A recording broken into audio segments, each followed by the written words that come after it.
I think our society has pulled us into our gadgets. People are looking at their smartphones. They're not looking up at the person across the table from them. We need to get back to this human-to-human engagement piece, because when we do, everyone wins. This podcast encourages and empowers you to create your own unique real story, develop your own unique real statement, and discover your own unique real self. The power is yours. Good morning, Thom Singer. Previously, episode 706 of the 12-Minute Convos podcast. It's been just 2 years, 10 months, 6 days, 1 hour, and 45 minutes since we last recorded.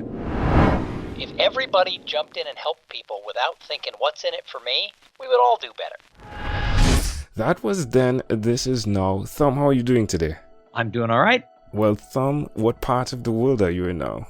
I live in Austin, Texas. All right, so you haven't moved, right? You're still in Texas. Same place I was 2 years, 10 months, 7 hours, and 14 years ago.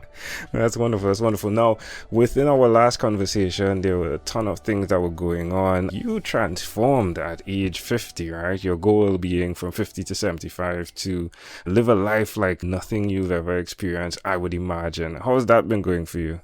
Yeah, when I turned 50, I decided I was going to start saying yes to things instead of looking for reasons to say no. And so I've done a bunch of things. 3 years ago, I took up running. Probably since I was last on your show, I ran a half marathon. I lost 30 pounds.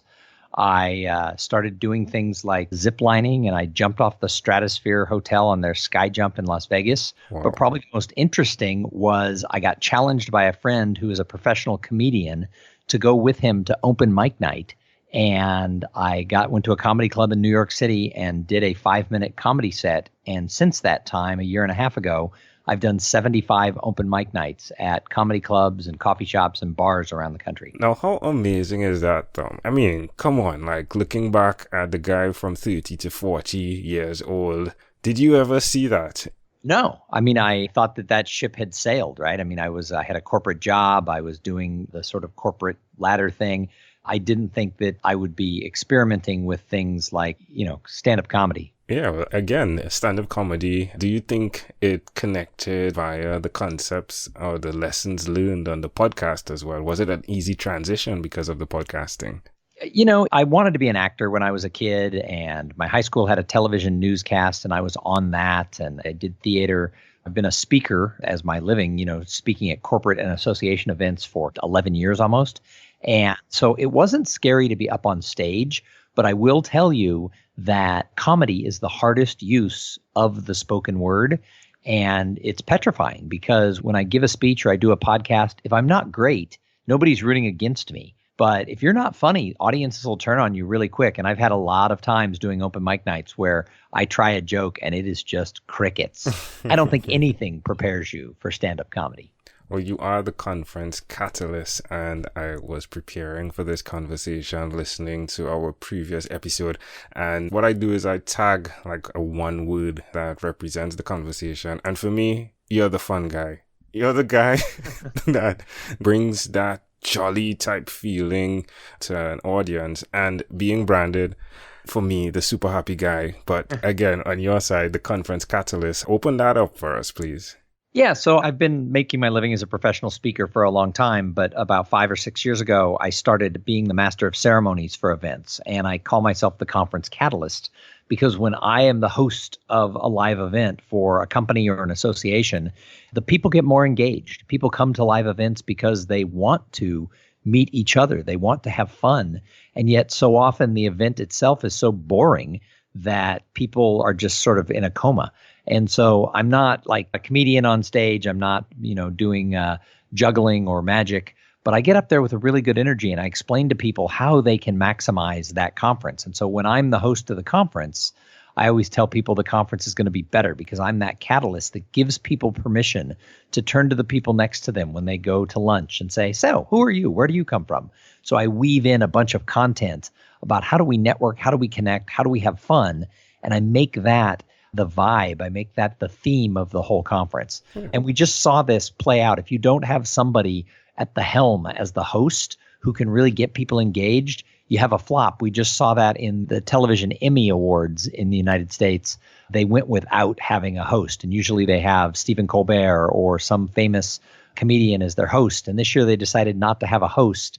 And the whole television broadcast was kind of boring. Well, the same thing is true for live events. Now, you've seen this and applied it in your life, right? And you've seen the effects of conversations. One of the things you touched on in that conversation we had is that it's so important for the face-to-face connection, to see that person, to speak with that person, to have that conversation. Tell my audience, like, how are you seeing that working more than what occurs in the virtual space?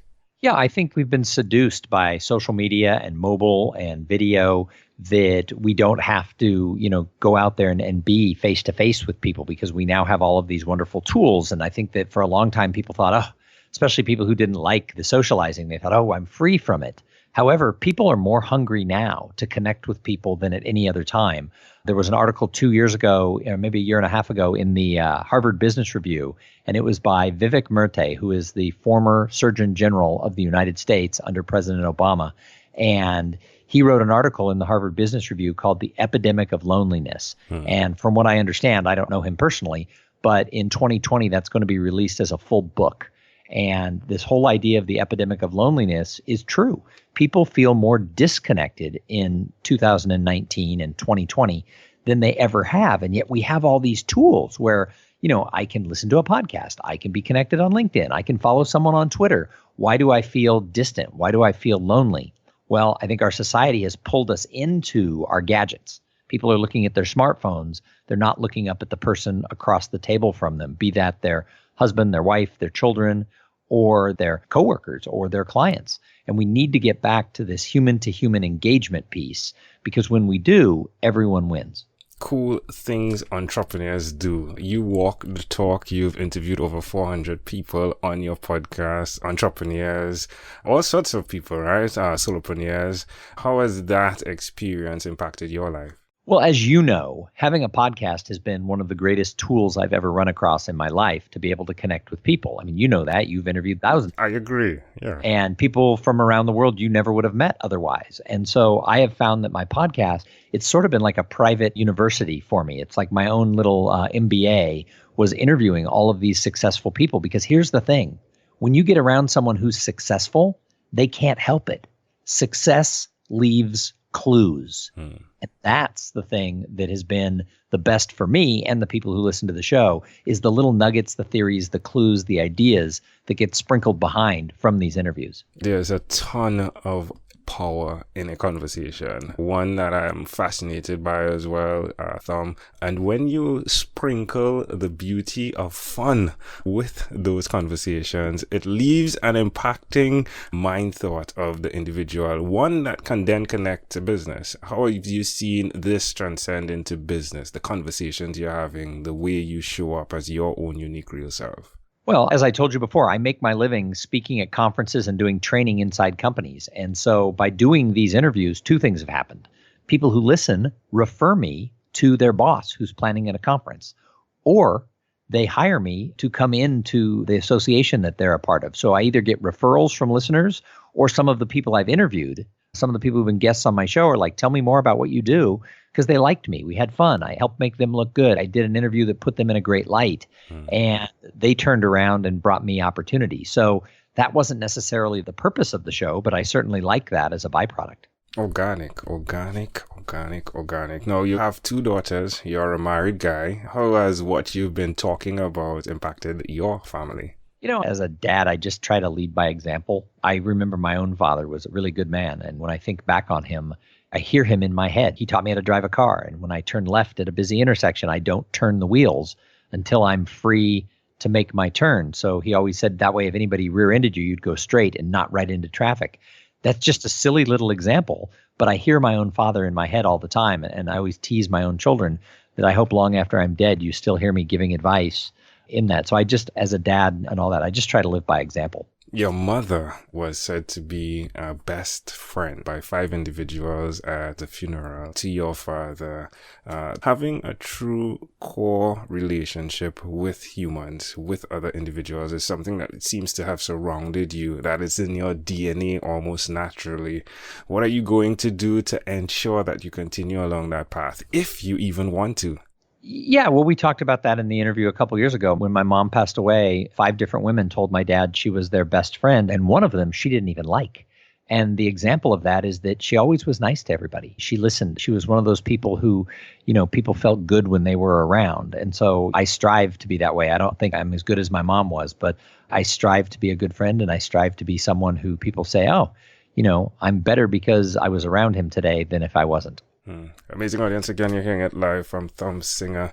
Thom, it's been such a great pleasure. I want to say thank you for the opportunity to swing back a couple of years and find out what you're doing. And it's both inspirational and motivational to see that you've stayed true and how things have evolved in your life, especially the fun side of it, right? Even though it's thrilling getting up on that stage and doing stand-up, you are doing things that one could not even imagine if they looked at your path of life, right? From an overarching view. So well done, Thom. Again, thanks for passing by. In closing, is there anything else you'd like to share with our amazing audience? Nope, just keep it up. You've interviewed some amazing people. Keep up the good work. I appreciate that, Thom. Thank you for being on What is Inspired by 12-Minute Convos with Angel Jones.